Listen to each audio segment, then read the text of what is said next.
할렐루야. 이 친구들 수련회 잘 보내고 있습니까? 오늘은 수련회 3일차제죠. 8월 18일 화요일입니다. 오늘 말씀은 마태복음 7장 13절에서 14절까지 말씀이고요. 관련 말씀으로 누가복음 3장 24절 말씀 함께 보도록 하겠습니다.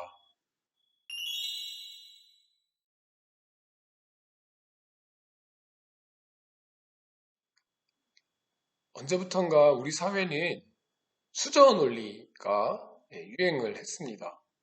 그래서 누구는 금수저다, 누구는 은수저다, 누구는 흙수저다라고 얘기를 하죠.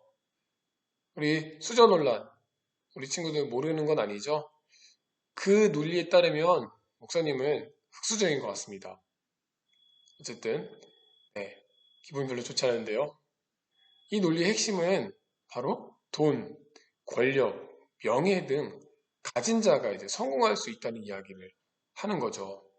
그래서 다들 성공하고 싶어 해요. 그리고 또 성공의 조건이 그런 부모님이나 주변 상황들, 환경들이 영향을 미친다고 생각을 하고 있다는 것이죠. 그런데 정말 과연 그럴까요? 목사님도 돌이켜보면 어렸을 때는 집이 좀 가난하다 보니까 성공을 해야 된다고 생각했어요. 공부를 열심히 해야 되고, 공부 열심히 해서 좋은 학교 가야 되고, 좋은 고등학교 가야 되고, 좋은 대학교를 가야 되고, 좋은 대학교 나와서 좋은 곳에 취업을 해야 되는 것이 제 목표처럼 여겨지게 되었습니다. 그런데 그래도 나름대로 하나씩 하나씩 이뤘어요. 머리가 좋지 않지만 고등학교도 나름 경기도에서 좋은 학교를 들어갔고요. 또 고등학교에서 좋은 성적은 아니었지만 하나님의 은혜로 일단 대학도 잘 다니게 됐고 취업도 잘 했어요. 네. 그렇게 하고 났는데 이제 취업을 해서 열심히 생활하다 보니까 이제 더 이상 뭐가 있을까라는 생각을 해봤습니다. 회사에 들어갔더니 승진해야 되고 월급 많이 받아야 되고 그렇게 하는 것이 또 결국 목적이 되어버리는 것 같더라고요. 자, 그런데 여러분 극단적으로 생각했을 때 정말 그렇게 내가 원하는 것을 다 이룬다고 하더라도 죽으면 어떻게 될까요? 죽게 된다면 죽음 이후에는 내가 그렇게 이루었던 그 모든 것들이 과연 의미가 있을까요? 성경에서 보면 이러한 모습에 대해서 이미 말씀하고 계신 것 같습니다. 디모데후서 3장 1절에서 5절 말씀이 그것인데요. 그런데 이런 모습이 비단 오늘의 모습만은 아니었던 것 같습니다. 예수님 시대에도 그랬던 거죠.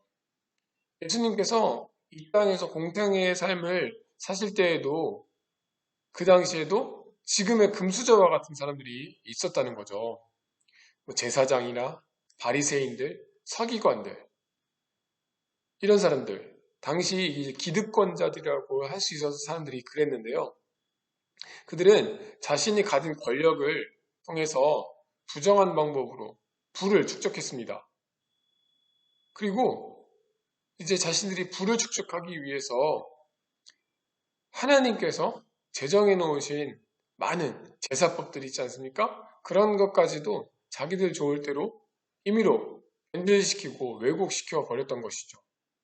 그 사람들은 기득권을 잃지 않기 위해서 끊임없이 노력했고 그러한 노력이 예수님께서 이 땅에 오셔서 공생애를 시작하셨을 때 보기에 반했던 사람 모습이었던 것이죠. 여기서 우리가 생각해 볼 수 있는 것이 있습니다. 우리가 돈의 노예가 될 수 있다는 것이죠. 그래서 디모데후서 3장에서 아까 말했던 돈을 사랑한다는 말씀은 이런 말이에요. 우리가 돈을 사랑한 것 같지만 결국 우리가 돈의 지배를 받게 되고 돈의 노예가 될 수 있다는 이야기를 하고 싶은 것입니다. 돈 하다가 믿음도 팔게 돼요. 관계도 틀어지게 됩니다. 심하면 가정도 깨어지게 됩니다. 사실 더 안타까운 것은 돈 때문에 자신의 성도 팔아버리게 되는 현실이 있다는 거죠. 이런 이야기가 충분히 성경 안에서도 나타나고 있습니다. 돈 때문에 자신의 스승을 팔아넘겼던 가룟 유다가 대표적인 예라고 할 수 있죠. 성경의 가르침을 따르는 우리들, 예수님을 구주로 모시고 살아가는 우리의 모습은 어때야 할까요?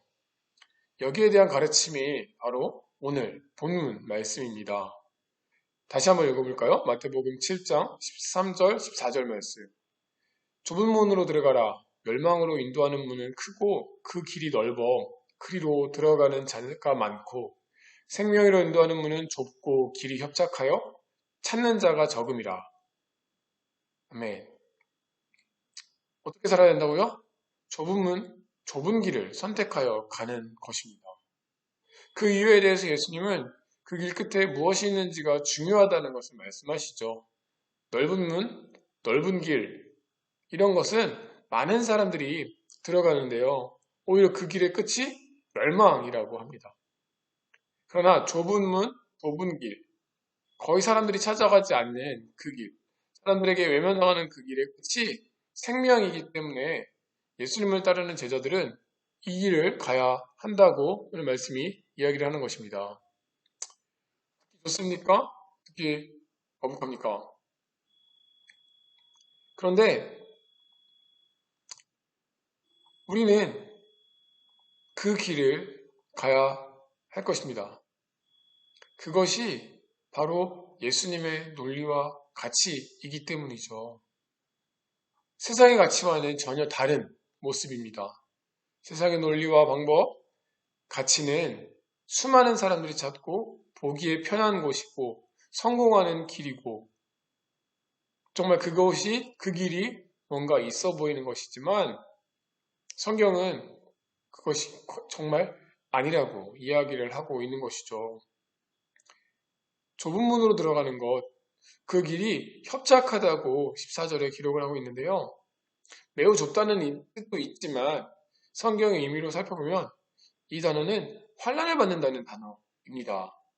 그래서 이 마태복음 7장 13, 14절 말씀을 정리해보면 예수님을 따르는 그 제자의 길이란 많은 사람들로부터 외면받고 사람들이 가기 싫어하는 때로는 그 길을 선택함으로 인해서 여러 가지 어려움을 만날 수도 있는 과정임을 알 수 있을 것입니다.